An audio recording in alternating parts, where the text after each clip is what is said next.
بسم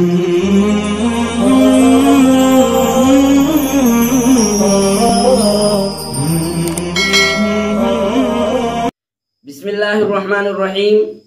السلام علیکم ناظرین اور سامعین۔ اسلامی نیا سال شروع ہو چکا ہے، کیونکہ محرم الحرام سے سال نو کا اور نئے اسلامی سال کا آغاز ہو جاتا ہے۔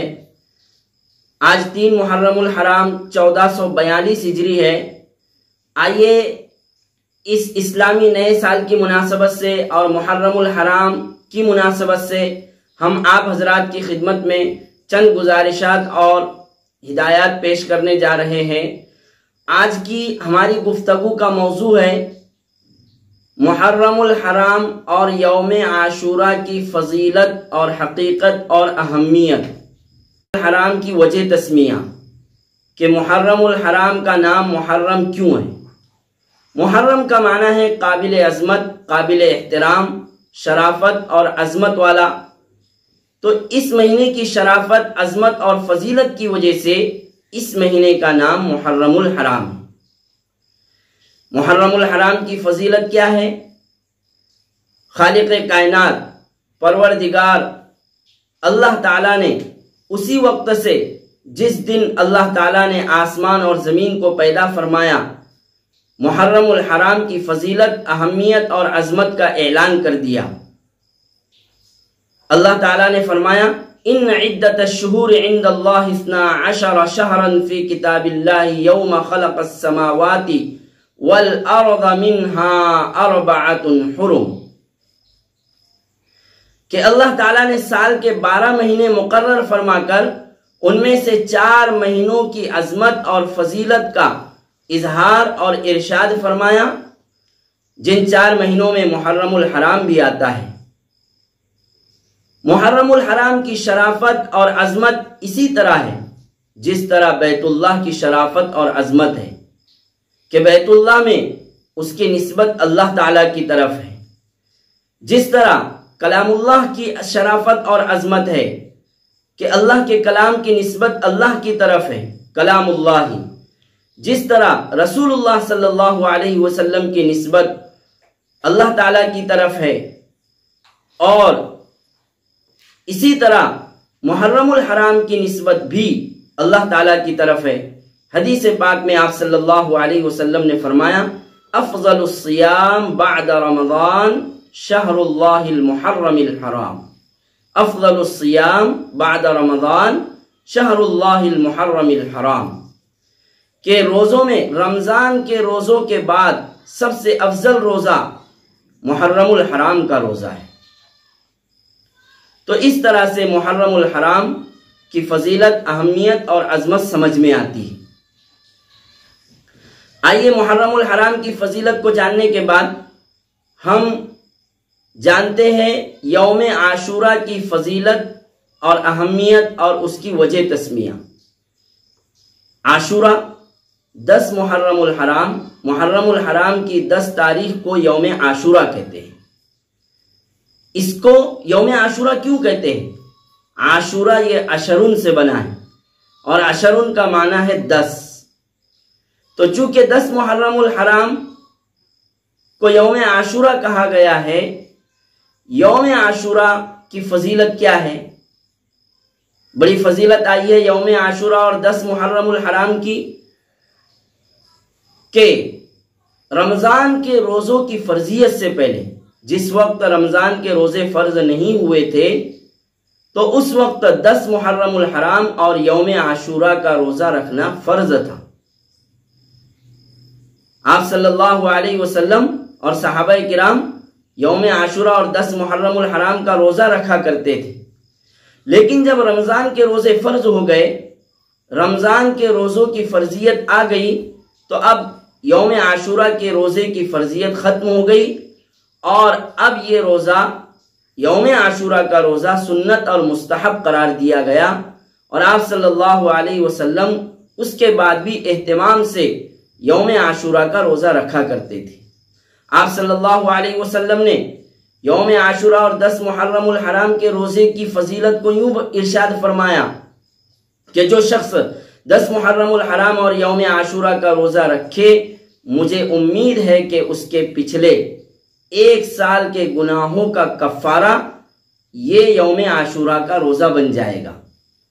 گویا کہ یوم عاشورہ کا روزہ 10 محرم الحرام کا روزہ بندے کے 1 سال پچھلے گناہوں کا کفارہ ہے۔ یوم عاشورہ کی جو فضیلت آئی ہے، 10 محرم الحرام کی جو فضیلت آئی ہے، اس فضیلت کی وجہ کیا ہے؟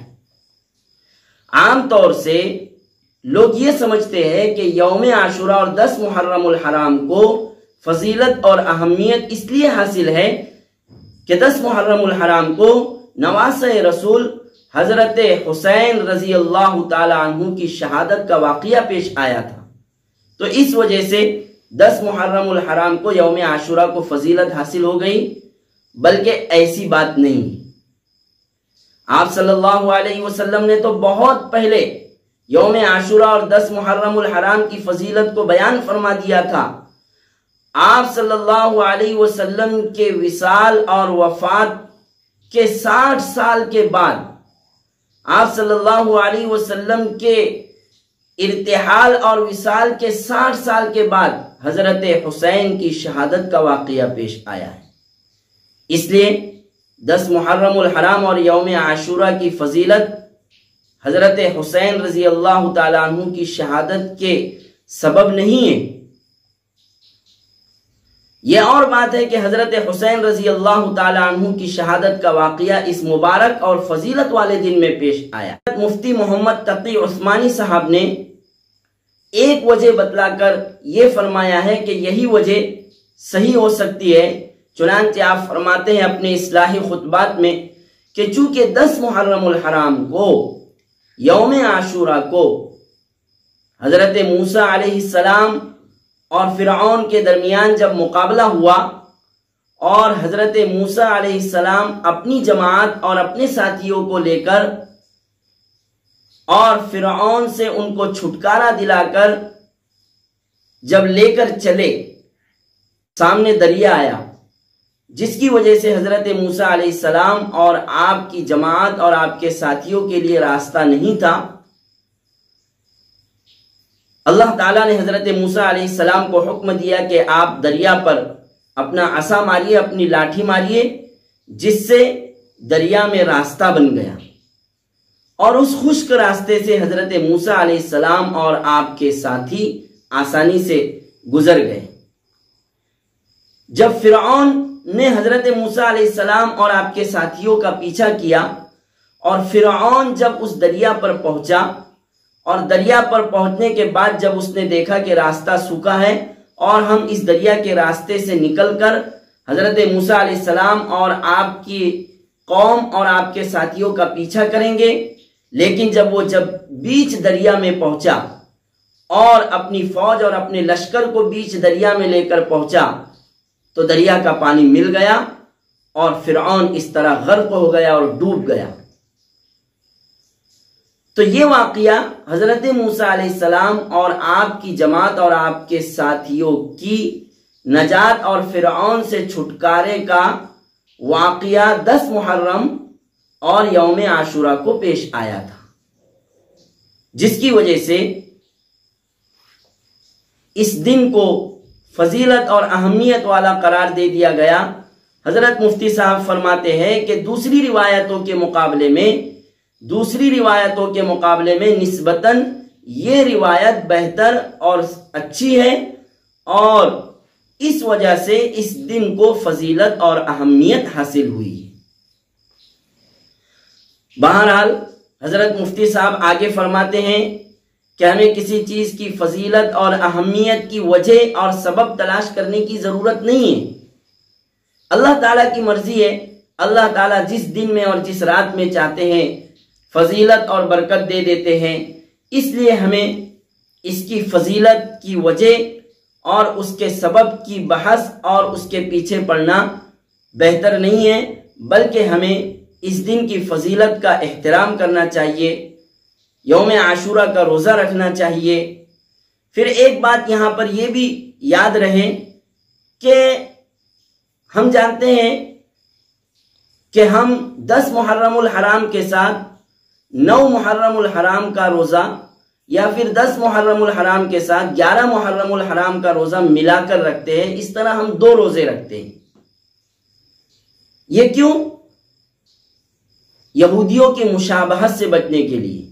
آپ صلی اللہ علیہ وسلم اپنی زندگی میں یوم عاشورہ کا روزہ رکھا کرتے تھے، لیکن آپ صلی اللہ علیہ وسلم نے فرمایا کہ چونکہ اس دن میں یہودی لوگ بھی روزہ رکھتے ہیں، اپنی قوم بنی اسرائیل کے چھٹکارا اور نجات کی خوشی میں یہودی بھی روزہ رکھتے ہیں، تو اس لیے آپ نے فرمایا کہ اگر میں آئندہ سال حیات رہا تو انشاءاللہ ہم آئندہ سال 10 محرم الحرام کے روزے کے ساتھ 9 محرم الحرام کا روزہ یا 11 محرم الحرام کا روزہ ملا کر اس طرح 2 روزے رکھیں گے۔ لیکن آئندہ سال آپ صلی اللہ علیہ وسلم اس دنیا میں نہ رہے، آپ کا وصال ہو گیا، آپ اس دنیا سے تشریف لے گئے، لیکن صحابہ کرام نے آپ صلی اللہ علیہ وسلم کی اس خواہش کا پورا اہتمام کیا، اور صحابہ کرام ہر سال اب 9 محرم الحرام یا 11 محرم الحرام کا روزہ 10 محرم الحرام کے ساتھ ملا کر اس طرح 2 روزے رکھا کرتے تھے۔ اسی لیے صرف 10 محرم الحرام کا روزہ رکھ لینا، اس کے متعلق علماء نے فرمایا ہے کہ یہ مکروہ تنزیہی ہے۔ اگرچہ 10 محرم الحرام کا صرف 1 روزہ رکھ لینے سے کوئی گناہ گار نہیں ہوگا، لیکن یہ خلاف اولا ہے۔ بہتر یہ ہے اور اچھا یہ ہے کہ 10 محرم الحرام کے ساتھ 9 محرم الحرام یا 11 محرم الحرام کا روزہ ملا کر اس طرح 2 روزے رکھ لینا چاہیے، تاکہ ہم یہودیوں کی مشابہت سے اور غیروں کی مشابہت سے بچ جائیں۔ اللہ تعالی ہمیں عمل کی توفیق نصیب فرمائے۔ محرم الحرام کی مناسبت سے چونکہ بہت ساری باتیں ہیں، انشاءاللہ ہم آئندہ مجلس میں، آئندہ نشست میں محرم الحرام کے متعلق اور بھی بہت ساری باتیں سنیں گے۔ وما علینا الا البلاغ المبین۔